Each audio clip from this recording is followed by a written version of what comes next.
To nearly everyone, the Moon appears to be a sterile, gray, unchanging world. But while the Moon has remained largely unchanged during human history, our own understanding of it has evolved dramatically. Thanks to new observations, we now have not only unprecedented views of its surface, but a whole new tour of the Moon that shows how both it and other rocky planets in our solar system have been shaped over billions of years. We'll start with one of the largest impacts, Oriental Basin, a feature that's as wide as the distance from New York City to Cincinnati. Using new elevation measurements, we can clearly see the effects of what is likely the last giant impact event in lunar history, with its outer mountain rings rising many kilometers above the lowest points inside the crater. The interiors of some craters in the Moon's polar regions, like Shackleton, haven't seen sunlight in over 2 billion years.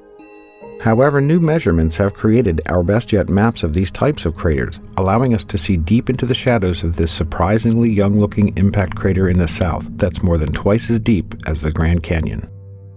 Some impacts are invisible for other reasons.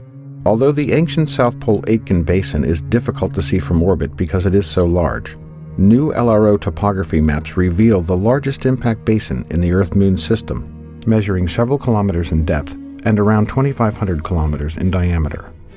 Only the Hellas Basin on Mars rivals it in size.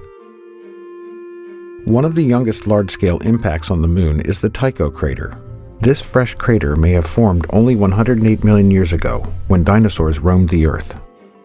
We now also have an extreme close-up view of the crater's central peak, revealing a mountain with sharp edges, building-sized rocks, and a central boulder about the size of a baseball stadium.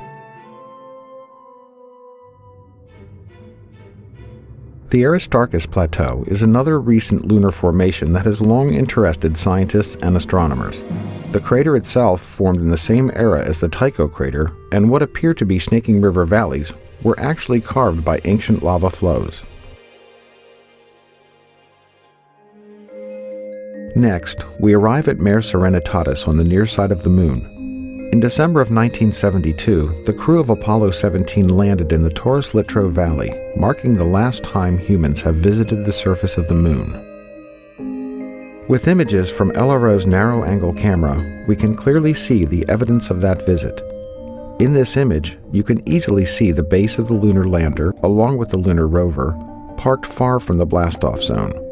You can also clearly see the astronaut trails and the wheel tracks left on the lunar surface. We now head to the far side of the Moon, which cannot be seen from Earth. Our first stop is the Compton-Belkovich region, which shows evidence for young volcanic activity in the far side highlands. This feature is unique not only because it is isolated from other volcanoes in the area, but also because it is located nowhere near the Maria, where volcanoes are usually found.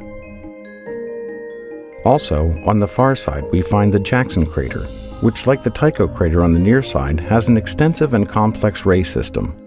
In fact, this crater is often considered to be like a twin to Tycho. Finally, the Tsiolkovsky crater stands out as an excellent example of a far-side crater filled with a sea of ancient lava, known as a mare. It is particularly interesting to scientists and other observers because of its isolation from other similar craters, as well as its beautiful central peak. As we continue to study the Moon, our understanding of it improves, giving us new insights not only into how it has evolved over time, but also how other rocky planets in our solar system have come to look the way they do. With new missions, new instruments, and new technologies, we will continue to improve our knowledge of the Moon and better understand the history of our solar system.